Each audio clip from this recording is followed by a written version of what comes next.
Video দেখতে পাচ্ছ বন্ধুরা, আমি কিন্তু চলে এসেছি আমাদের মোবাইলের স্ক্রিনে। এখান থেকে আমরা প্লে স্টোরের ভিতরে চলে যাব। তো চলো আমি প্লে স্টোরের ভিতরে চলে গেলাম। তো প্লে স্টোরে আসার পরে তোমরা ডাইন কর্নারে দেখতে পাচ্ছ সার্চ অপশন, এখানে একটা ক্লিক করে দিবা। তারপরে উপরে দেখতে পাচ্ছ সার্চ, এখানে ক্লিক করে দিবা। তারপরে তোমরা এখানে সার্চ করে দিবা জিটিএ লেখার পরে তোমরা এখানে সার্চ করে দিবা। তারপরে বন্ধুরা দেখতে পাচ্ছ আমাদের সেই কাঙ্ক্ষিত গেমটি কিন্তু 3 নাম্বার অবস্থানে কিন্তু দেখা যাচ্ছে। তো তোমরা এখান থেকে গেমটির উপর একটা ক্লিক করে দিবা। আর ক্লিক করার পরে দেখতে পাচ্ছ এখানে ইনস্টল নামের একটা অপশন আছে, ওটাকে একটা ক্লিক করে দিবা। তারপরে দেখতে পাচ্ছ আমাদের গেমটি কিন্তু ইনস্টল হচ্ছে। তো এখানে তোমাদের 2 থেকে 3 মিনিটের মতো সময় লাগতে পারে, তোমাদের ইন্টারনেটের স্পিডের উপরে সেটাকে ডিপেন্ড করে। তো বন্ধুরা আমি তোমাদেরকে আজকে দেখিয়ে দিব যে তোমরা সম্পূর্ণ ফ্রিতে কিভাবে এই গেমটা খেলতে পারবা।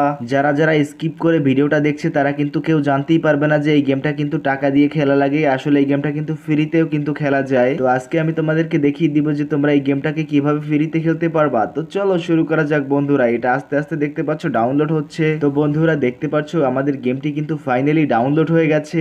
এখান থেকে আমরা মোবাইলের সামনে চলে যাব। তো বন্ধুরা দেখতে পাচ্ছ আমি কিন্তু মোবাইলের হোম স্ক্রিনে চলে এসেছি। আর এখানে দেখতে পাচ্ছ আমাদের গেমটি কিন্তু এখানে দেখা যাচ্ছে। তো আমি গেমটির উপর একটা ক্লিক করে দিলাম। তো বন্ধুরা দেখতে পাচ্ছ আমাদের গেমটি কিন্তু এখানে লোডিং হচ্ছে। তো এখানে কিছু সময় ওয়েট করতে হবে, এটা আস্তে আস্তে করে লোডিং নিয়ে একা একাই ঢুকে যাবে। তো বন্ধুরা দেখতে পাচ্ছ আমাদের সামনে কিন্তু রকস্টারের একটা অ্যাকাউন্ট তৈরি করা লাগবে। তো আমি রকস্টারের কোনো অ্যাকাউন্ট তৈরি করব না, আমি এখান থেকে স্কিপ দিয়ে এটাকে বেরিয়ে যাব। তো তোমরাও এরকম করে স্কিপ দিয়ে এখান থেকে বেরিয়ে যাবা। তারপরে দেখতে পাচ্ছ আমাদের গেমটি কিন্তু এখানে চলে এসেছে। তোমরা এখান থেকে ওপেন গেমে তারপর নিউ গেমে ক্লিক করে দিবা। তারপরে এখান থেকে তোমরা উপরে যে একটা ক্রস অপশন দেখতে পাচ্ছ ওখানে ক্লিক করে এটাকে ক্রস করে দিবা। তারপরে তোমরা আবারও গেমের উপরে ক্লিক করে দেবা, স্টার্টে ক্লিক করবা। তারপরে নিচে দেখতে পাচ্ছ 30 মিনিট, ওটার উপরে ক্লিক করে দিবা। তারপরে এখানে যে ক্রস অপশন আছে ওটার উপরে একটা ক্লিক করে দিবা। তারপরে বন্ধুরা দেখতে পাচ্ছ আমাদের ফোনে কিন্তু সম্পূর্ণ একদম ফ্রিতে কিন্তু আমাদের গেমটি কিন্তু স্টার্ট হয়ে গেছে। তো এখন আমরা কিন্তু গেমটিকে চাইলেই কিন্তু খেলতে পারবো। তো বন্ধুরা আমার সামনে যতগুলো মিশন আছে আমি সবগুলোকে আস্তে আস্তে করে স্কিপ করে দিচ্ছি। তো তোমরা এরকম করে স্কিপ করে দিতে পারো বা চাইলে তোমরা দেখতে পারো। তো বন্ধুরা এইদিকে দেখতে পাচ্ছ আমাদের গেমটি কিন্তু চালু হয়ে গেছে। আর এটা কিন্তু সম্পূর্ণ আমাদের ফোনে কিন্তু চালু হয়েছে। তোমরা কিন্তু সবকিছু দেখতে পারছো স্ক্রিনের উপরে। তোমরা এখন দেখতে পাচ্ছ বন্ধুরা আমি কিন্তু গাড়িতে উঠে পড়েছি। আর এখন কিন্তু দেখতে পাচ্ছ আমার কিন্তু গাড়ি কিন্তু আমি চালাচ্ছি। তো বন্ধুরা ভিডিওটি ভালো লাগলে তোমরা সবাই লাইক করে সাবস্ক্রাইব করে দিও।